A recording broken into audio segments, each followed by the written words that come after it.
बोला ना पवार साहेब. आता हे नवीन मसुदा जो आलाय ना कायद्याचा, हा हा हा या संदर्भात मग त्या दिवशी मी गेलो होतो धर्मदाय आयुक्ताच्या तिथं नाही का मीटिंगला. हा हा हा. ते गुगळे वकील वगैरे आले होते, त्यांचं रेकॉर्डिंग वगैरे केलं होतं. हम्म. ते मग आता आपण ग्रुप युट्यूबला ते टाकलं सगळं माहिती संदर्भात नाही का. हा हा हा. त्याच कायद्या संदर्भात चर्चा चालली होती आमची. हो का. हम्म. तर म्हणजे ते वरच्या लेवलवरती चर्चा चालू आहे. आता महसूल मंत्र्यांना जाणार आहे भेटायला आम्ही. हो, हम्म. परंतु काय तर माहिती का, यामध्ये आता महसूल हम्म, मंत्री असू द्या किंवा बावनकुळे असू द्या, परत हम्म, मुख्यमंत्री असू द्या किंवा कोणी बी नाही का, हम्म. कलेक्टर असू द्या, याच्यात काय झालेलं आहे, हे सगळे राजकीय लोक आहेत नाही का. बरोबर आहे. आणि हे देवस्थानच्या जमिनी हे काढून घेऊ राहिलेत, म्हणजे हे देवस्थानच्या असं जमीन. आहे, त्याच्यातला कायदा सांगतो मी तुम्हाला एक, की ज्या जमिनी शिवाजी महाराज असतील हो. किंवा होळकर असतील किंवा ज्यांनी हम्म. कोणी काहींच्या पूर्वपार चालत आलेल्या हो. जमिनी होती, हो. इंग्रजांच्या काळामध्ये त्या जमिनी जे होत्या हम्म. की त्याला टॅक्स बसत होता. हम्म. आणि या सगळ्या याच्यामध्ये त्यांनी त्या जमिनी इनाम, देवस्थानचे इनाम तशाच ठेवला. हम्म. ज्यावेळेस स्वातंत्र्य मिळालं त्यावेळेस काही लोकांनी भारत सरकार बरोबर करार केला, हम्म.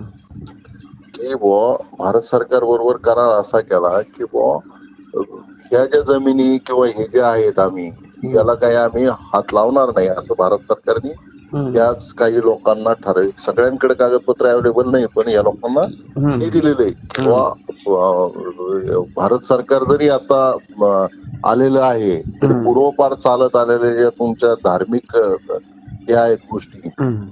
ह्या गोष्टी आम्ही हिसकावून घेणार नाही, बरोबर. असं सरकारनी, भारत सरकारनी ह्या ज्या देवस्थानच्या वर्ग जमिनी आहेत ह्या लोकांना सांगितलेलं आहे. हम्म. आता याच्यात काय आहे माहिती का, की तुमच्या मालकीच्या जमिनी त्या कशा असतात, त्या याच्यामध्ये की भारत सरकारने हे असं सांगितल्यानंतर त्या याच्यामध्ये आपल्या भारत सरकारने कुठल्याही प्रकारचे हे नाही केलेलं, हा म्हणजे बेदखल इनाम नाही खालचा नाही, केलेलं. इनाम खालचा नाही केलेला. हा नाही, दखल अंदाजी नाही केली. हो, दखल अंदाज नाही केलेला. दखल अंदाजी करून या जमिनी कुठल्याही प्रकारच्या विल्हेवाट लावल्या नाही त्या जमिनीची किंवा त्याच्यामध्ये हाय हस्तक्षेप हाय केला नाही. हाय तसे राजे धार्मिक राजे धार महाराजांनी जसे दिले त्या ज्या हा तसे उद्देशासाठी ते तसे धार्मिक ठेवले. धार्मिक भावनाच्या याच्यामध्ये कुणी तसे ठेवले. त्यांनी सरकारने हस्तक्षेप केला नाही. नाही केलेला. तर सरकारने त्यावेळेस ज्यावेळेस भारत स्वतंत्र झालं त्यावेळेस प्रत्येक माणसाचा आपला एक याचा एक हे की प्रत्येक भारतीय नागरिकाला स्वातंत्र्याचा अधिकार आहे.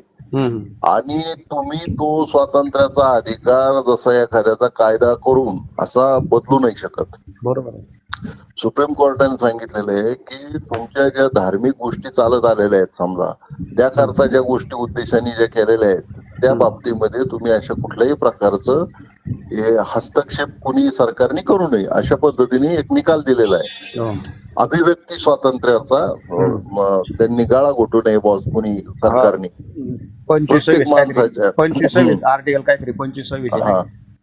तर अभिव्यक्ती स्वातंत्र्याला तुम्ही त्याच्यामध्ये दखल अंदाजी करू नये.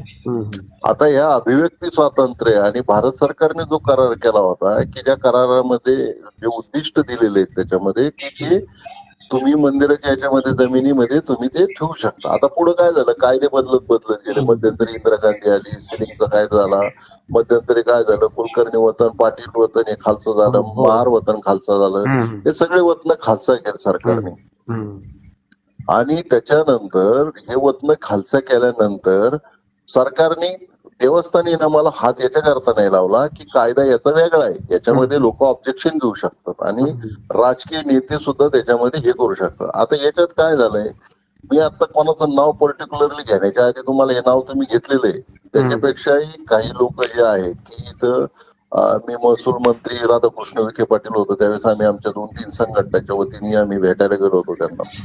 त्यावेळेस राज्याचे मुख्य आयुक्त होते नितीन करीर आणि त्यांनी अशा 2 समित्या नेमल्या होत्या की त्या समितीने ह्या याच्यामध्ये काय कायदा करावा. कायदा करताना काय होतं, पश्चिम महाराष्ट्र, उत्तर महाराष्ट्र विरुद्ध मराठवाडा तीन. हा, तर पश्चिम महाराष्ट्र आणि उत्तर महाराष्ट्रामध्ये एकच कायदा चालतो, इनामवर्ग 3चा. एकच आहे. एकच आहे. पण जर तुम्ही याच्यामध्ये गेले समजा मराठवाड्यात, तर इतिहास ऍक्ट किंवा ते याच्यामध्ये बरेच हैदराबाद निजामाचा तो कायदा लागू होतो तिथं. आता याच्यामध्ये कायदा करताना काय केलं सरकारने, या जमिनीच्या याच्यामध्ये आता काही शहरात जमिनी आलेल्या आहेत इनामवर्ग 3च्या. आहेत ना.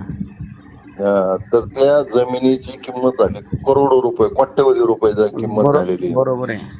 आता त्या जमिनी काही राजकीय मंडळी असू द्या, कोणी असू द्या, अशा लोकांनी त्या ताब्यात घेतलेल्या आहेत. त्याची एजंट आहेत प्रत्येक ठिकाणी, जिल्हा एजंट टाकलेले आहेत, वकील लोक. हे पूर्वीच्या काळातच झालेले. या लोकांनी एक मसुदा तयार केला की या बेकायदेशीर ज्या जमिनी ताब्यात आहेत मंदिरांच्या लोकांच्या ताब्यात, त्या त्यांच्याच नावावर करून द्यायच्या, म्हणजे ज्याचा ताबा त्याच्या नावावर करून देणार. आता याला सगळ्यात मोठा विरोध निर्माण झाला. मंदिर महासंघ किंवा हे सगळे लोक विरोध करून राहिलेले आहेत. आता याच्यामध्ये एक कायदा काय की जे वहिवाटदार आहेत पण ज्यांच्या मालकीच्या जमिनीत त्यांच्याही नावावर होणार. म्हणजे त्यांना काय करायचंय, वाळल्याबरोबर बोल पण जळतंय. आता या कायद्यामध्ये दुरुस्ती करतात. पहिल्यांदा असं ठरलं होतं की गुरव समाजाचं, गोसावी यांचे सगळे जे काही लोक असतील यांचं असं ठरलं होतं की कायदा कॅन्सल करा. पण याच्यानंतर वेगवेगळ्या वकिलांनी असं सांगितलं की तुम्ही कायदा कॅन्सल करण्यापेक्षा कायदा दुरुस्त करा.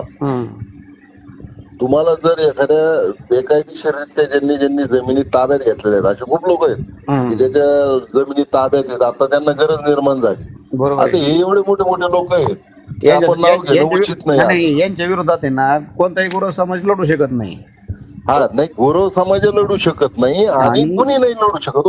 मी पण नाही लढू शकत. नाही, बरोबर आहे ना, लढू शकत नाही.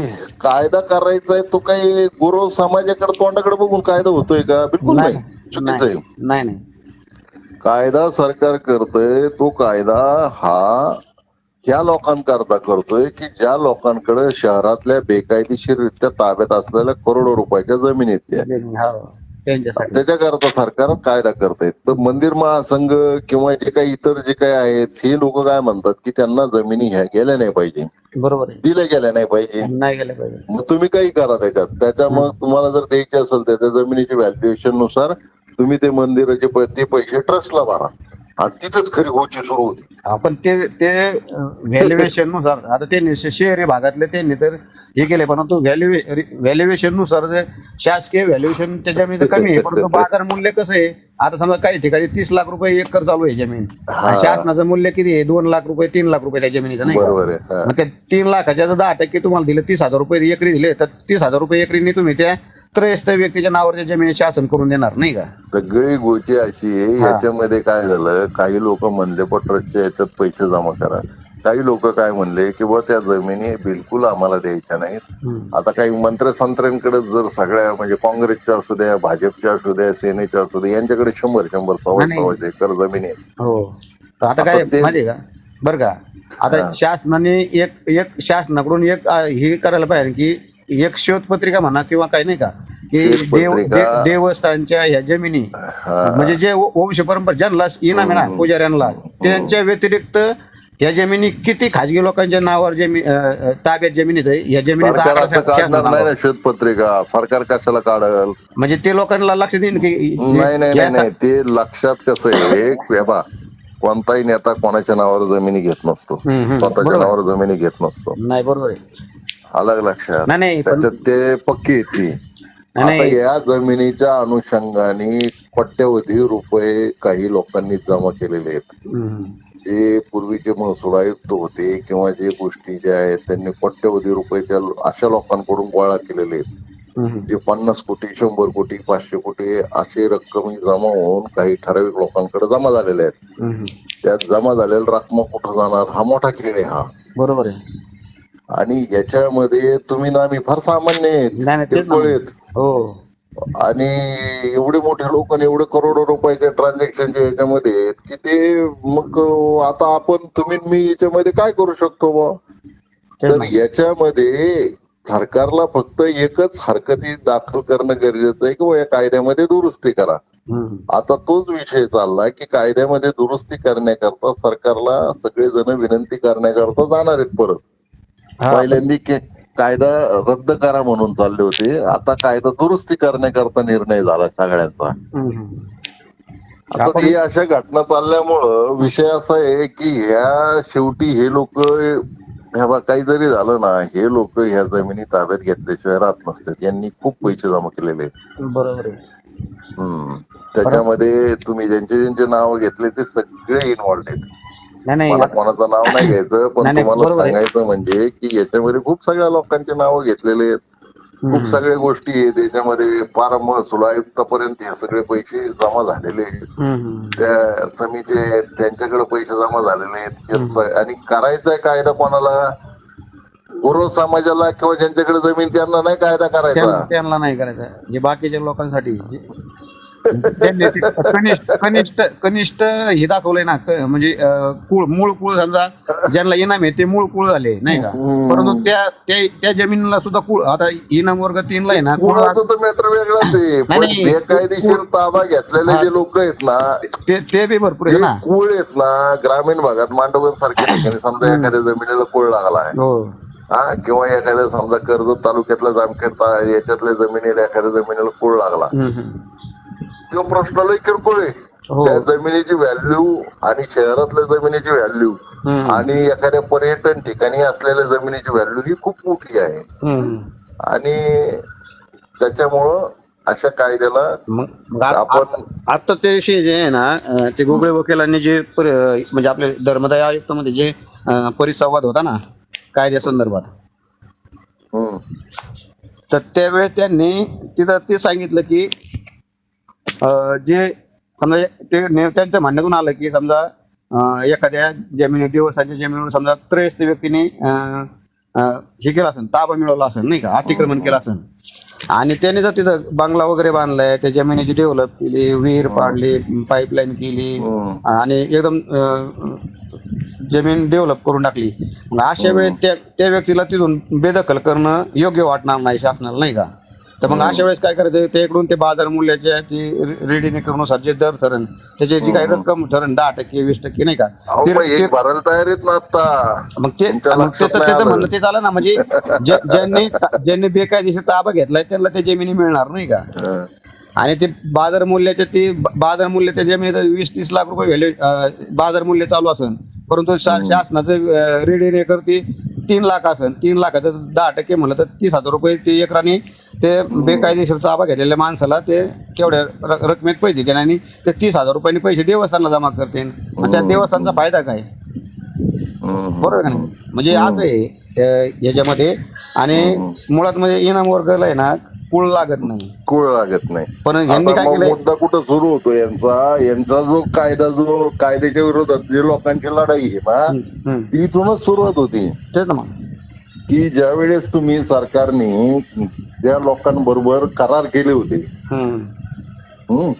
बरोबर आहे. म्हणजे जसं की राजांबरोबर करार केले होते की विलिनीकरण केलं, त्या राजे लोकांनी विलिनीकरण केलं भारत सरकारच्या याच्यामध्ये.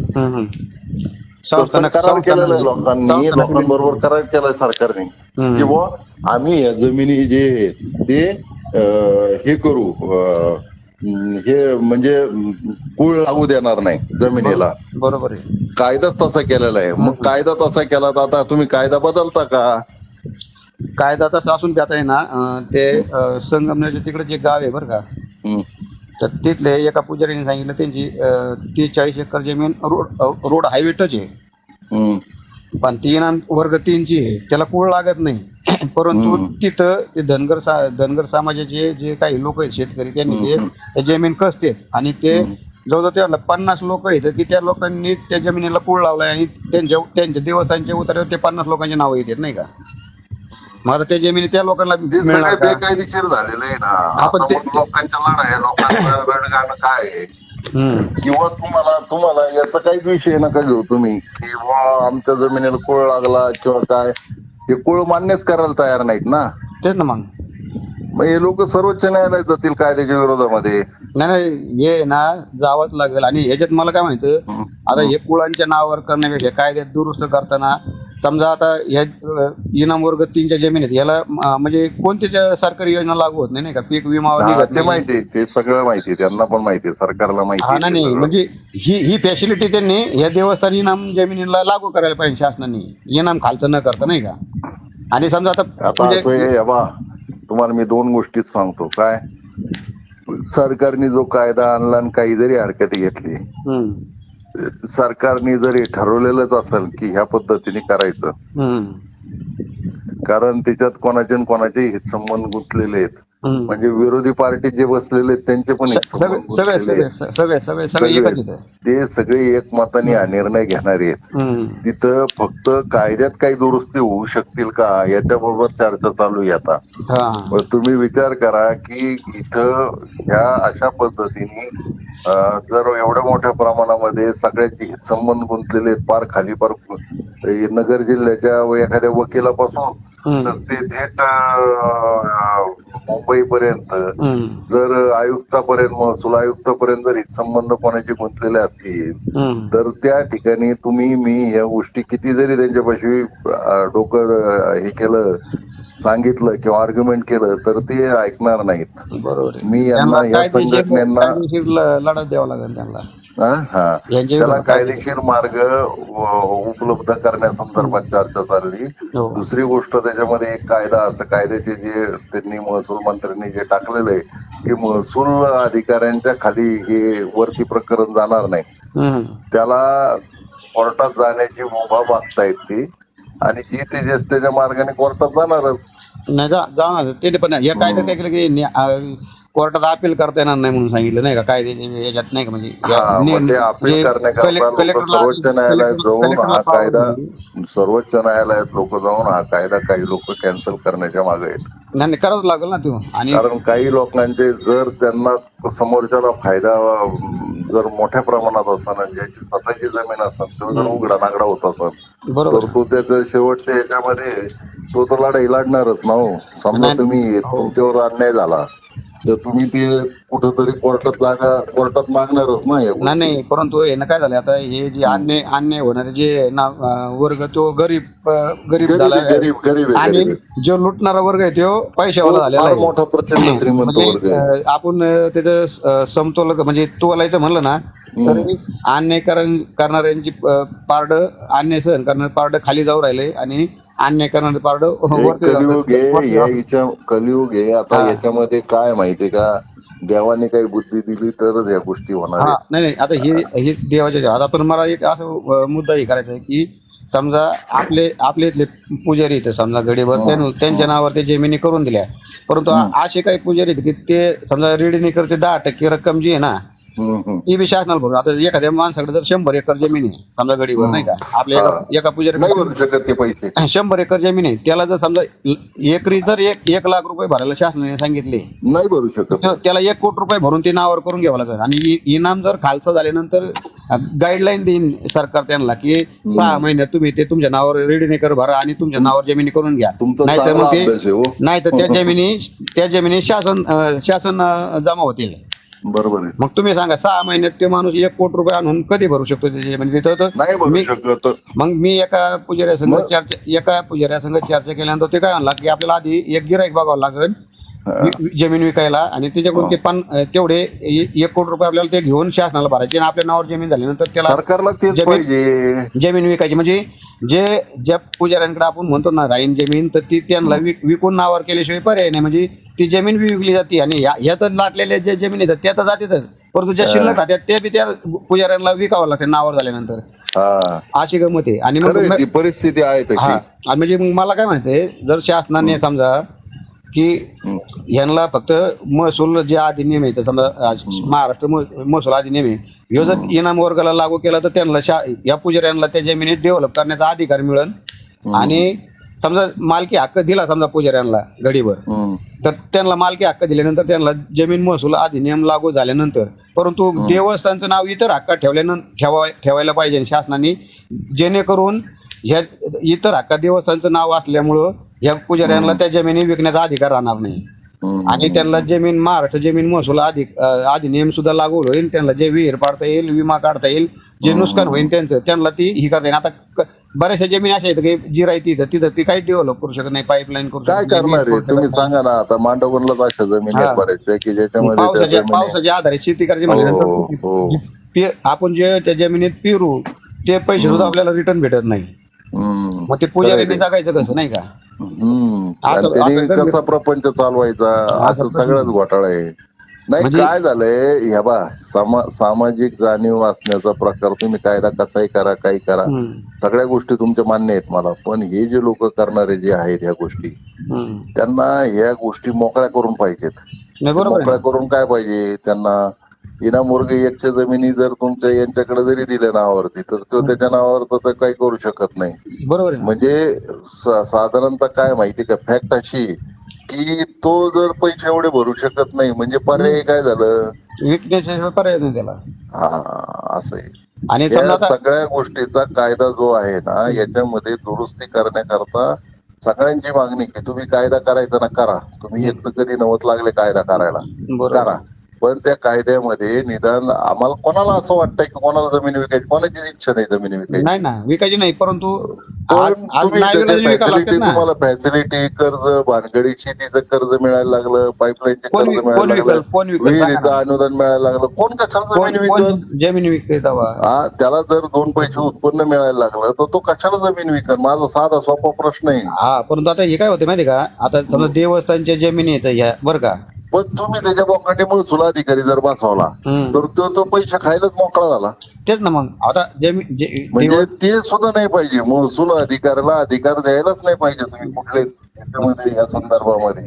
नाही नाही, बरोबर आहे, परंतु आता समजा देवस्थानच्या ज्या जमिनी आहेत हम्म. ह्या जमिनी खालसा झाल्यानंतर देवस्थानकडे काहीच अधिकार नाही. समजा पुजाऱ्यांच्या नावावर झाले आणि ह्या जर पुजाऱ्यांनी समजा नाईविलाजाने विकून टाकल्या जमिनी, मला मी तुम्हाला एक गोष्ट सांगतो ऐका.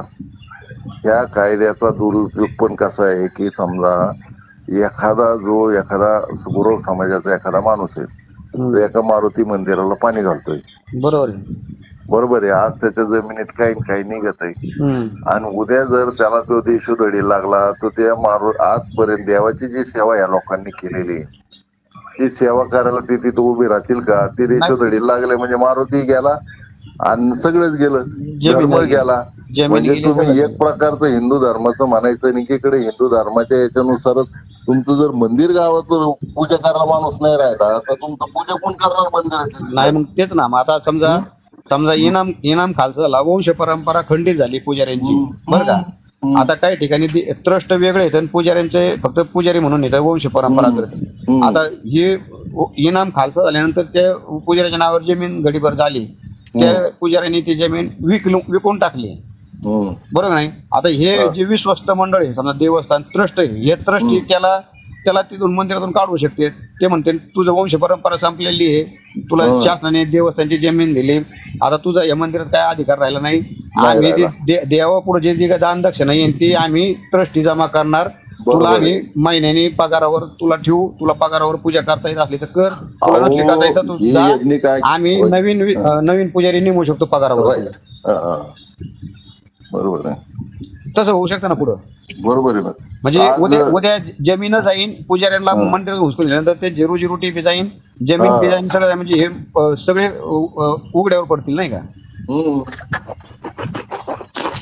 हे सगळाच विषय वेगळा आहे ना. आणि मग हे काय होईल, हे पुजारी आणि देवस्थान बरं का, पुजारी आणि देवस्थान यांच्यामध्ये काय होईल, ह्या येणाऱ्या आता देवस्थानाला उत्पन्नाचं निर्माण होतील त्याच्यातून 100 वाद निघतील.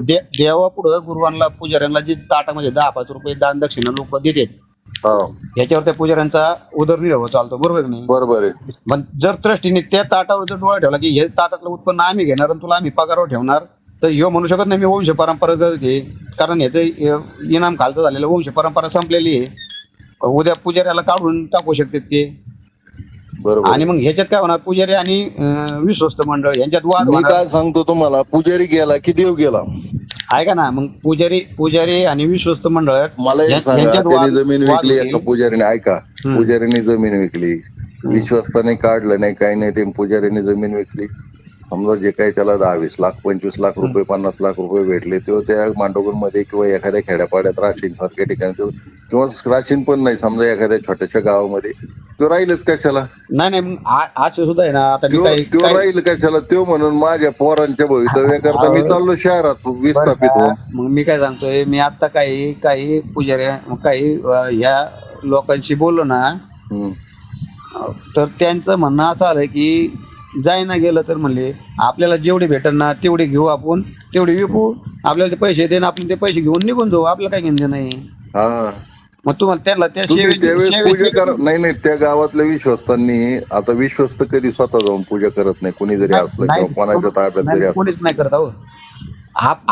आपण जरी म्हणलं ना, त्या आपण याचं सुद्धा जाऊन करू देवाचं शकत नाही. पावित्र्य, ज्या देवाचं पावित्र्य या लोकांनी वर्षानुवर्ष पिढ्यानपिढ्या सांभाळल्या, परंपरा सांभाळल्या, सगळ्या गोष्टी केल्या, ह्या परंपरा आणि हे लोक सांभाळतील का? कोणीच नाही सांभाळू शकत. आता म्हणजे पुजारी जे आहेत ना देवाचे, बरं का, हम्म.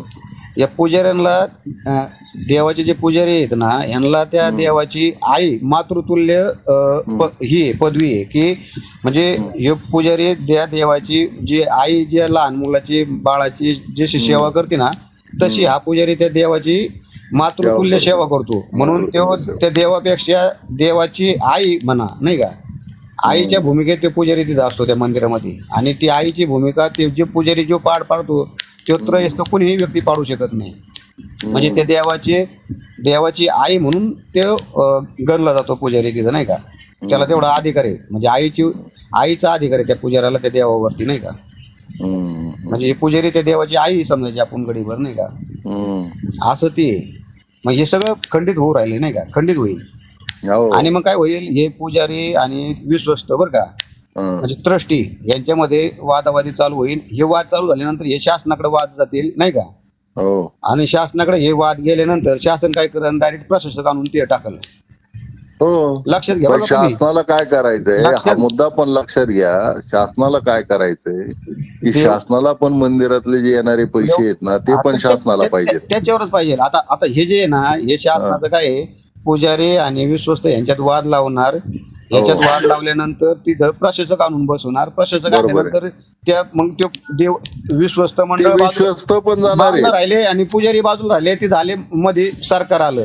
आणि सरकारच्या ताब्यात जसं शिर्डी देवस्थान असं ना, आता शनी शिंगणापूर देवस्थानचं आता झालं. शनी शिंगणापूरचं पण आहे, मोठा देवीचं पण आहे. आपल्या जिल्ह्यात असे बरेच मंदिर आहेत की जिथं प्रशासक आहे, जे लोकांना माहित पण नाही कुठं प्रशासक आहे, कोण प्रशासक आहे. परंतु आता जिवंत उदाहरण आपलं आता तर शनी शिंगणापूरचं आहे, बरोबर नाही, चालू म्हणजे तिथं त्यांनी प्रशासक नेमून टाकला. म्हणजे ट्रस्ट बाजू राहिलं, पुजारी कोण असेल ते बाजू राहिले, आता ते प्रशासक ताब्यात राहिले. सगळा पैसा कोण आहे ते तिथं त्यांनी सगळे नियम सगळे चेंज केले, सगळ्या गोष्टी केल्या. देवस्थान आलं, पंढरपूर देवस्थान आलं, आपलं सिद्धविनायक देवस्थान आलं मुंबईचं, नाही का. हे मोठमोठाले सगळे देवस्थानावरती प्रशासक आहे. म्हणजे ठीक आहे, इथपर्यंत मी म्हणन तुम्हाला. पण खेड्यापाड्यात प्रशासक जरी आला तरी त्या खेड्यापाड्यातलं उत्पन्न तेवढं राहणार आहे त्या मंदिराचं. विश्वस्त यांच्या गावागावातल्या भांडणं. परंतु एकंदरीत महाराष्ट्रातले जेवढे बी आपले मंदिर आहेत ना, या मंदिरांवरती सरकार कब्जा करू शकतं, कब्जा करण्याच्या विचारात आहे सरकार. शासनाचा तिथं अधिकारी शासन ताब्यात घेऊ शकतं मंदिर, नाही का. सगळे मी तुम्हाला सांगतो की सरकार ताब्यात घ्यायला किंवा सरकारला सगळ्यात महत्वाचं काय माहितीये का, सरकारचं तेच प्लॅनिंग आहे की मंदिरं ताब्यात घ्यायचे हे. आणि मंदिरं ताब्यात यायचे का घ्यायचे त्यांना, तर मंदिराच्या याच्यातून असणाऱ्या जे काही, म्हणजे मला तर डाऊट हे येतोय, तुम्ही म्हणताय सगळं, पण मला तर वाटतं की हे जे पुजारी आहेत यांना पूर्ण देशोधाडीला लावूनच बाजूला काढतील. अहो मग मी काय सांगतोय, जमिनी सुद्धा यांना हे नाही करणार, मिळू देणार नाही. अशी परिस्थिती निर्माण होऊ शकते. नाही, हे जे ना, म्हणजे हे कायदा त्यासाठी आहे की देवस्थानची स्वायत्ता संपुष्टात आणायची. म्हणजे जसे समजा पहिले संस्थानक होते, नाही का, ते स्वातंत्र्य याच्यात. मग तेच म्हणतो ना, यांना स्वायत्तता कधी दिलेली आहे भारत सरकारने. देवस्थाननी विलिनीकरण केलं नाही थोडक्यात, नाही का. नाही, भारत सरकारने त्यांना काय सांगितलेलं आहे देवस्थानांना की आम्ही तुम्हाला स्वायत्तता दिलेली आहे, या स्वायत्ततेमध्ये तुम्ही मंदिर हे चालवा म्हणून. बरोबर आहे ना. भारत सरकारने अशी अग्रीमेंट केलेली आहे सरकारने त्या काळात. आज ती स्वायत्तता हटवायचा अधिकार राज्य सरकारला आहे का हा नाही, पहिला नाही. प्रश्न कोर्टात उपस्थित होईल. हे जमिनी राज्य सरकारच्या नाहीतच म्हणजे मग मी तुम्हाला तेच सांगतो ना, ह्या जमिनी ज्या आहेत याचा जो अधिकार सेंट्रल गव्हर्नमेंटकडे आहे किंवा याचा जो विषय सेंट्रल गव्हर्नमेंट जर अग्रीमेंट मोडायचं म्हणलं तर अग्रीमेंट जे काही ज्या ठिकाणी झालेले आहेत ते सगळ्यांनाच लागू आहे. तेच ना. ब्रिटिश काळाच्या संधी आहेत लोकांकडे, बरोबर ब्रिटिश आहे. काळापासून आलेल्या सनदी नाही ते नाही लोकांकडे त्या ब्रिटिश काळातल्या संधीमध्ये त्यांनी क्लिअर लिहिलेले आहे. ब्रिटिशांच्या संधीनंतर भारत सरकारने त्यांच्या बरोबर हे केलेलं आहे, सनदी त्यांना अग्रीमेंट मध्ये लिहिलेलं आहे की आम्ही तुमच्या याच्यामध्ये कुठलाही ऐका ना बरं का, हम्म, या देवस्थानला ज्या जमिनी राजे महाराजांनी निरंतर सेवेसाठी दिलेल्या आहेत बरं का, हम्म, हम्म, राजेशाही गेल्यानंतर ज्यावेळेस इंग्रज आले त्या इंग्रजांनी काय केलं की त्यावेळेस राजांच्या काळात काय होतं की शेतसारा पद्धत होती नाही का. हम्म, हम्म, ठराविक अंतरावर दगड मांडून त्यांनी सांगितलं की एवढा सारा म्हणजे समजा एवढा तुकडा तुम्ही खायचा नाही का, हम्म. आणि त्याचा शेतसारा भरायचा राजाला.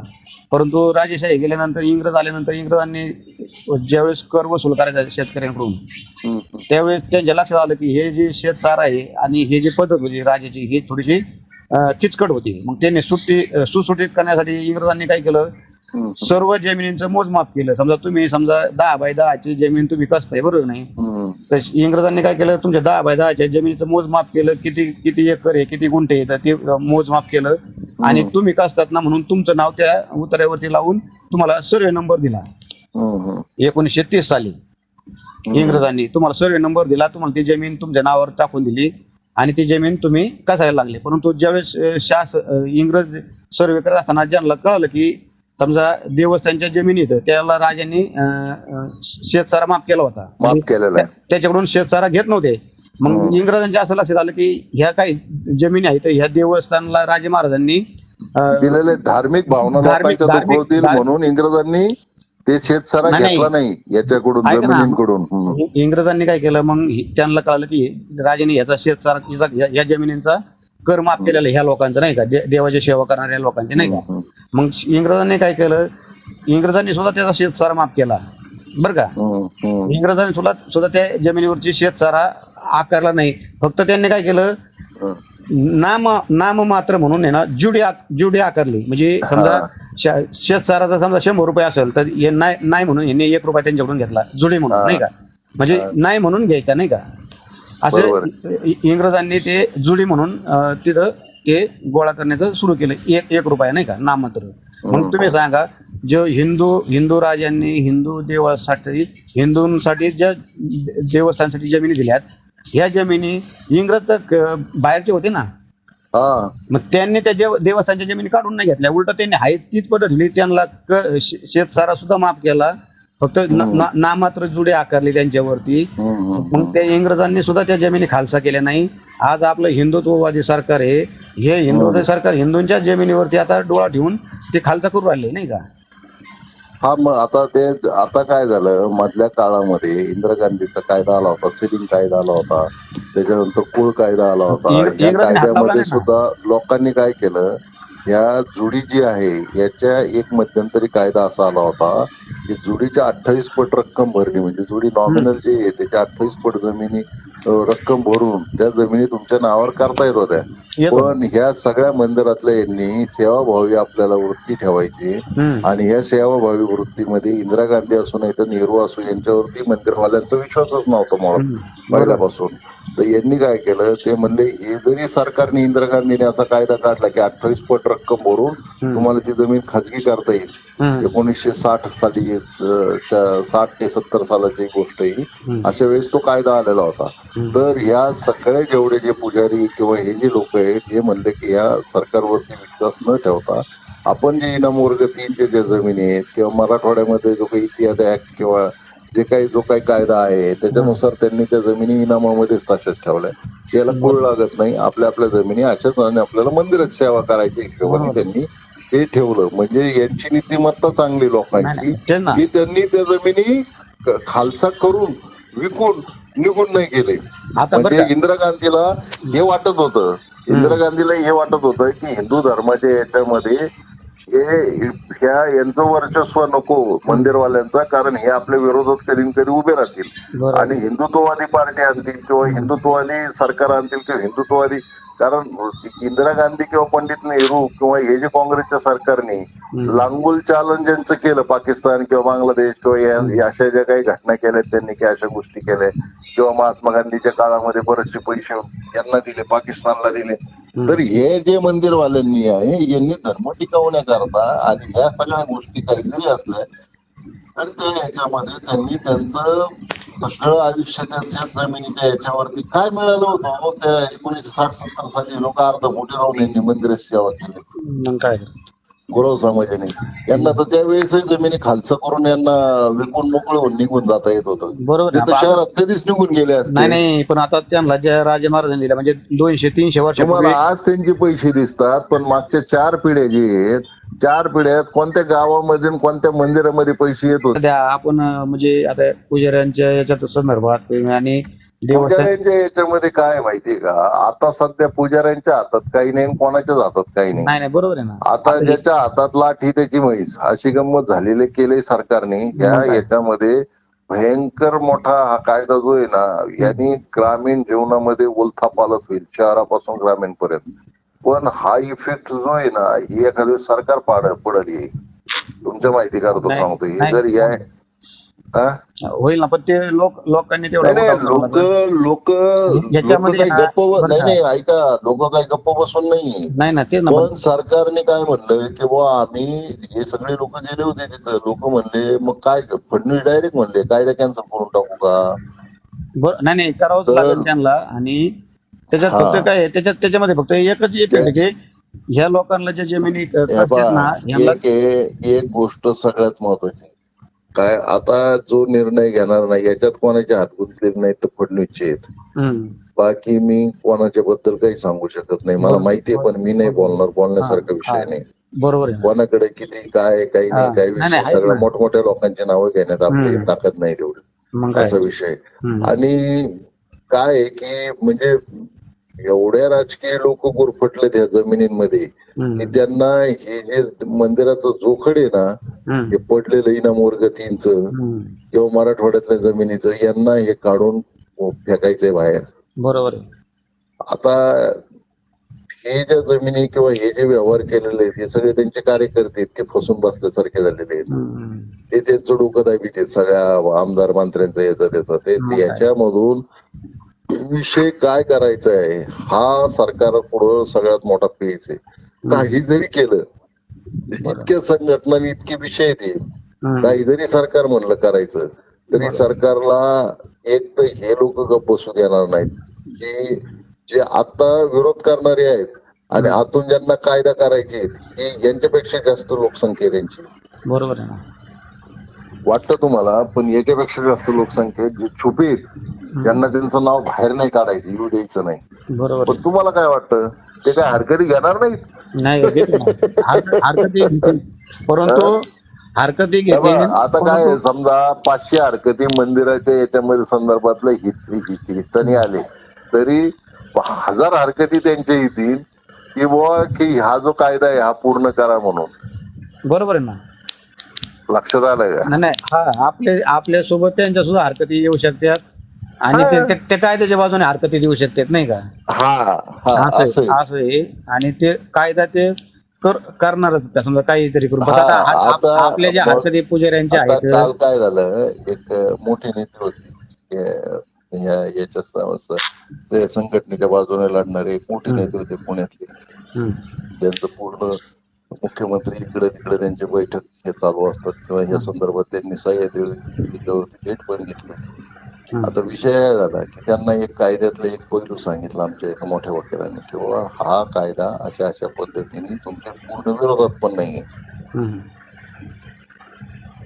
तर पूर्ण विरोधात पण नाही म्हणल्यावर ते एकदमच विरोधात होत. ते म्हणले कसं काय, ते म्हणले तुम्ही कायदा नीट वाचा, त्याच्यातही खोच आहेत. या कायद्यामध्ये जे मसुदा डिक्लेअर केलाय बावनकुळेंनी त्याच्यातही खोच आहे.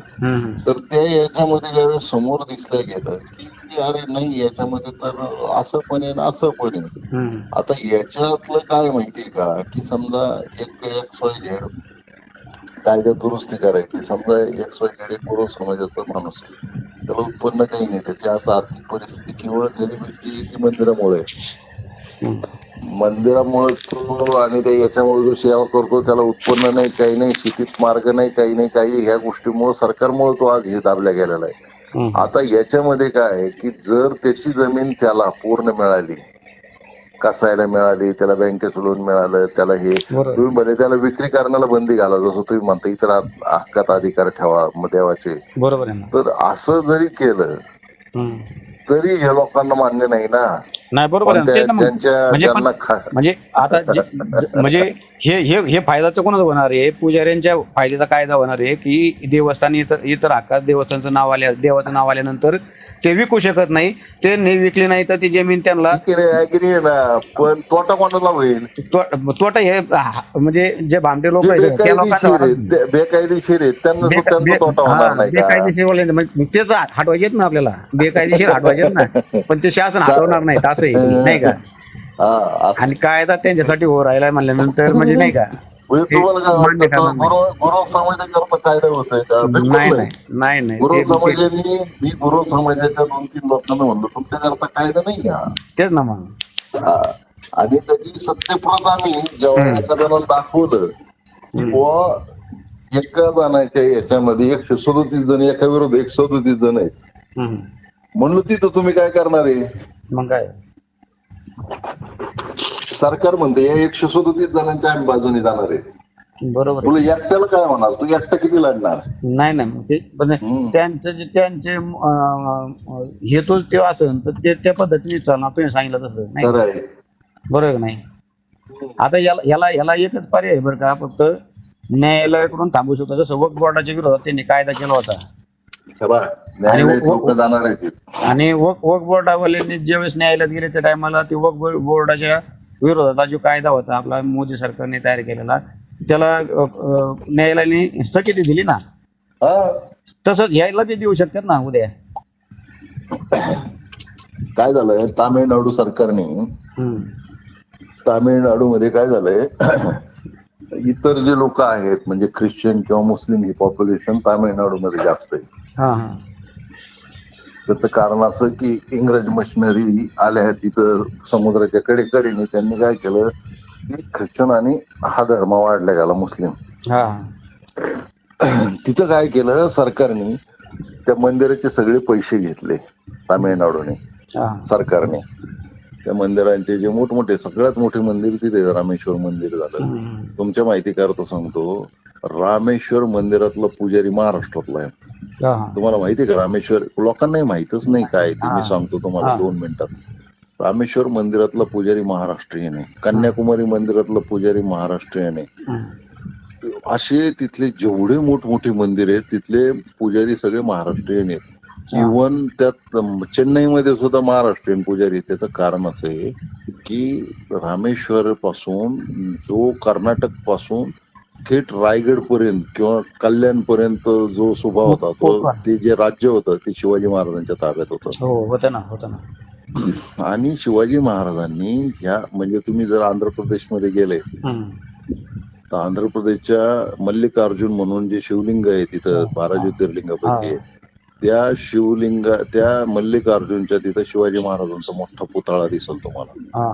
महाराजांनी नुसतं हे 12 ज्योतिर्लिंग नुसतं ह्या ठिकाणी नुसतं ते जपले नाही मंदिर, तर ह्या मंदिरांची सोय करून ठेवली.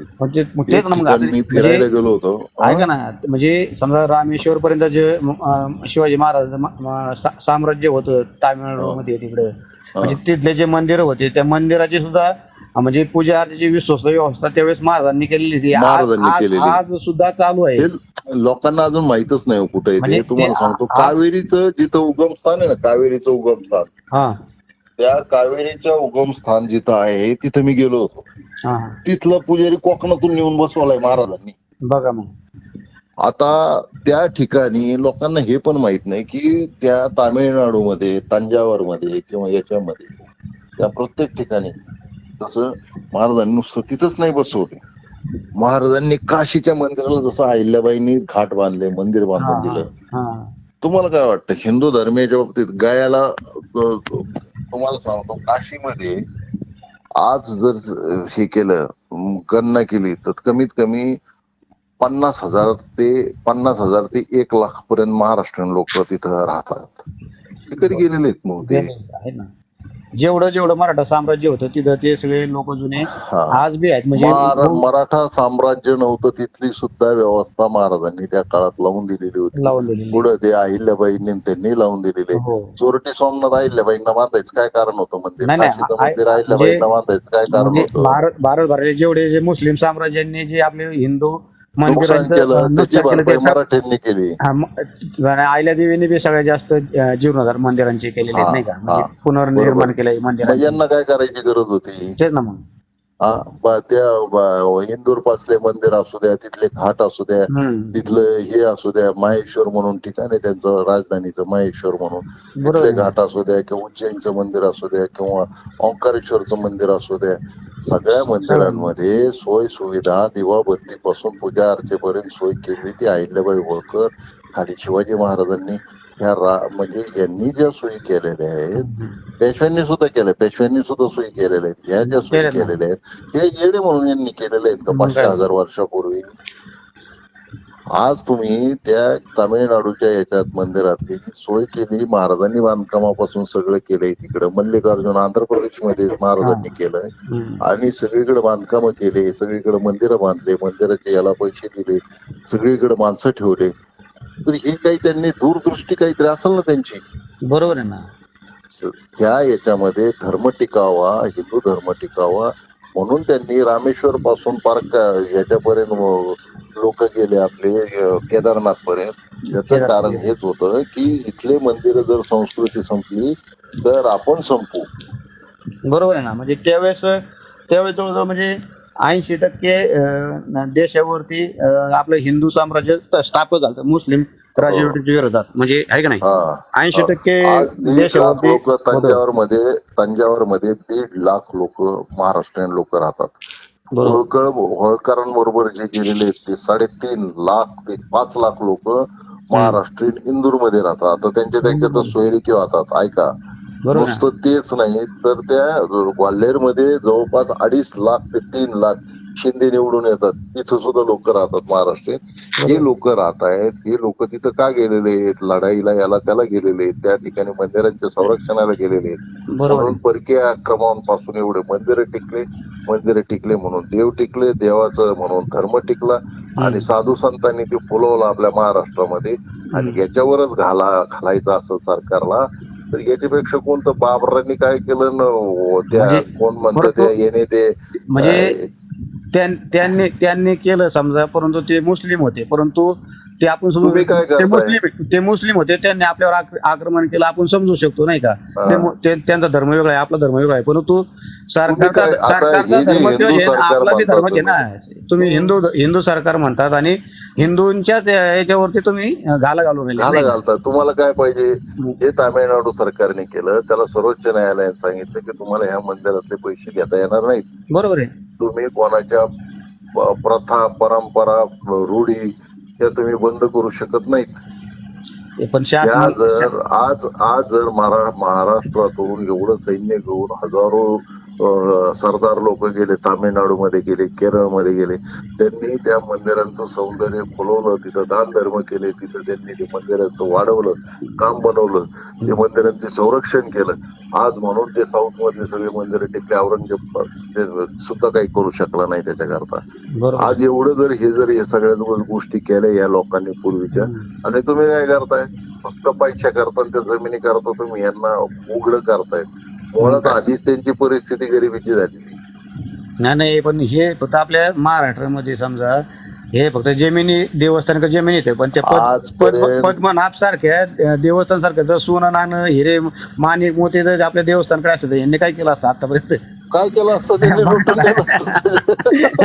त्या ब्रिटिशांनी जसं सगळं सोनं लुटून नेलं तसं यांनी सगळं लुटून दिलं. हे जे तुम्ही जरी म्हणत असतो, तो त्रावणकोर जो राजा होता त्याचं ते सोनं आहे सगळं. त्यांनी त्रावणकोर राजाने जसं त्या त्रावणकोर राजाला महाराजांनी कधीच मारलं नाही. त्यांच्या पिढ्या होत्या, पण त्यांना कुणीच त्याला हे नाही केलं, त्यांचा छळ केला नाही किंवा त्यांना संपवलं नाही. महाराजांनी संपवलं कोणाला, की जे मुघल सत्ता होत्या, गोळकोंडे सत्ता होती, आदिलशाही होती, निजामशाही होती, मुघलशाही होती, यांना संपवलं महाराजांनी. पण यांना कुठं संपवलं हिंदू राजांना? नाही ना संपवलं. मग असा विषय आहे सगळा. तर हे सगळं असं चाललंय, हे सगळं म्हणजे काय म्हणावं आता याला, हा फार मोठा विषय आहे याच्यातला. मी तर आता समजा काही ज्या संघटना आहेत बरं का, त्या संघटनेचे बी काही लोकांशी बोललोय संबंधित नाही का. परंतु काय आहे, आता प्रत्येक संघटनावाले काय करत राहिले, जी ती स्वतःचं दुकान मांडून राहिलेत नाही का. काय झालंय, मुळामध्ये कायदेशीर बाबीचा जो पूर्ण अभ्यास ज्याला म्हणून आपण, तो ह्या लोकांकडे नाहीये कोणाकडे. विषय असा आहे की अडचणी काय येत आहेत, की यांच्याकडे प्रख्यात ज्याला धर्मदायच्या ह्याच्यामध्ये जमिनीच्या ह्याच्यामध्ये काम करणारे जे सिलेक्टेड लोक आहेत, नगरमध्ये असे लोक आहेत आणि जे महाराष्ट्रभर हे काम करतायत, महाराष्ट्रभर मोठमोठे मॅटर आहेत त्यांच्याकडे, आणि विरुद्ध त्यांच्या सरकारचे एजंट आहेत जे जमिनी दाबण्याचा प्रयत्न करतायत वर्सेस ही लोक आहेत. लढाई चालू आहे, खूप वर्षापासून चालू आहे, आणि याला आता शेवटी कोण जिंकल हे आज मला नाही सांगता येत. बरोबर आहे ना. हा, आता ते सगळं आपण आता मग त्या देवावर सोडायचं नाही का. दुसरं काय पर्याय? त्याची इच्छा. आता काय होते, सत्याच्या बाजूने राहतोय ते नाही का, असत्याच्या बाजूने लोक एवढे आहेत की महाराष्ट्रातले लोक जर सरकारने चुकीचा निर्णय घेतला तर सुप्रीम कोर्टामध्ये जाणार आहेत लोक. हे पण तुम्हाला काळ्या दगडावरची म्हणून सांगू. हो, पण माझं एक मत असं आहे बरं का, आणि त्याच्यामध्ये ना ह्या सरकारचं नाक घेतलं ना तर या संपूर्ण याच्यामध्ये ना ते गार पडून जातील तुम्हाला बरं का. परंतु माझं असं मत आहे की ही जी अधिसूचना काढली ना, ह्या अधिसूचनेलाच सूचनेच्या विरोधातच आहे ना लोकांनी कोर्टामध्ये हे केलं पाहिजे. एकदा कायदा पारित झाला ना 5 तारखेनंतर, तर त्याला पुढं चॅलेंज होत नाही. मग ते कोर्ट किती का 10 वर्ष चाललं, ते 5 वर्ष चालून कोर्टामध्ये तो विषय वेगळा राहिला नाही का. याच्यात कसं आहे माहितीये का, ह्या ज्या संघटनाचे नेते पदाधिकारी आहेत यांनी ह्या संदर्भामध्ये या चुकीच्या पद्धतीने कायदा होतोय म्हणून अधिसूचनेच्या विरोधामध्ये मी स्वतः म्हणलो त्यांना की ते याच्यामध्ये दाखल करा म्हणून. तुमचं काय होईल तर त्याच्यामध्ये काही ज्येष्ठ विधी तज्ञ काय म्हणतायत की कायदा तयार नसताना तुम्ही त्याच्यावरती हरकत घेणं चुकीची गोष्ट आहे. नाही, पण आता आपण जे ऐका ना, त्या कोर्टामध्ये दाखल केल्यानंतर हायकोर्ट, तुम्हाला त्या हायकोर्टात जावं लागेल. हायकोर्ट किंवा सुप्रीम कोर्ट. ऐका तर ते फेटाळले जाईल. यांचं म्हणणं, लोकांचं विधी तज्ञांचं म्हणणं आहे की कायदा तयार नसताना तुम्ही याच्यामध्ये हे झालं. मी त्यांना काय म्हणलो, तुम्ही हरलेत असं समजून तुम्ही लढायला सुरुवात करा ना. बरोबर आहे. तुम्ही हरलेत म्हणून तुम्ही लढायला सुरुवात करा, त्यावेळेस तुम्ही जिंकताल. म्हणजे समजा आपण या अधिसूचनेला आपण कोर्टामध्ये चॅलेंज करू शकत नाही. याच्यामध्ये तुमच्याकडे राहील डॉक्युमेंट किंवा या कायद्याच्या संदर्भात चुकीचा कायदा करणार आहे सरकार, याची संबंध अशा ठिकाणी केले. वेगवेगळ्या पद्धतीचे काय झालेलं आहे, वेगवेगळ्या पद्धतीने महाराष्ट्रामध्ये जे कायदे आहेत, जसं की निजामाचा कायदा झाला, निजामशाहीचा कायदा झाला, इनामोर्गतींच्या जमिनीच्या काय कायद्याची हे केलेलं आहे इकडे पश्चिम महाराष्ट्रामध्ये. या कायद्याच्या एकत्रीकरण करणं एका कायद्यामध्ये नाही होऊ शकत. हे बरोबर आहे. प्रत्येकाचे कायद्यानुसार येणारे घटना आणि त्याच्यातून होणारे म्हणजे वेगवेगळे त्याचे मार्ग निघत आहेत. इनामोर्गतींचे वेगळा मार्ग आहे तर मराठवाड्यातला वेगळा मार्ग आहे. टक्कर कुठं होती माहिती का, कोणाचाच कोणाला मेळ लागा ना त्याच्यामुळं. बरोबर. शासनाने काय केलं आता, जे समजा मुस्लिम समाजाचे जे इनाम वर्ग 3 येत ते खालचं करून राहिले. आता इनाम तुम्हाला इनाम वर्ग खालचं करा 3 म्हणल्यानंतर इनाम वर्ग नाही ती येणार ना, ती येणारच. हे काय म्हणते ते नाही आम्ही करणार, पण हे त्याच्यातच येत आहेत. म्हणजे इनाम जो आहे ना, इनाम वर्ग 3 तोही येतोय त्याच्यामध्ये. आपण ते काय म्हणले की वक्फ बोर्डाचे आपण इनाम खालसा करणार नाहीत म्हणले, आणि हैदराबाद ते काय ते मराठवाड्यातले ते बी खालचं करणार नाही. मग तुम्ही इनाम खालचं करायला लागले म्हणले, त्या सगळ्यांना न्याय सारखा पाहिजे ना. ठीक आहे, हो चालेल. ठेवू ना. धन्यवाद.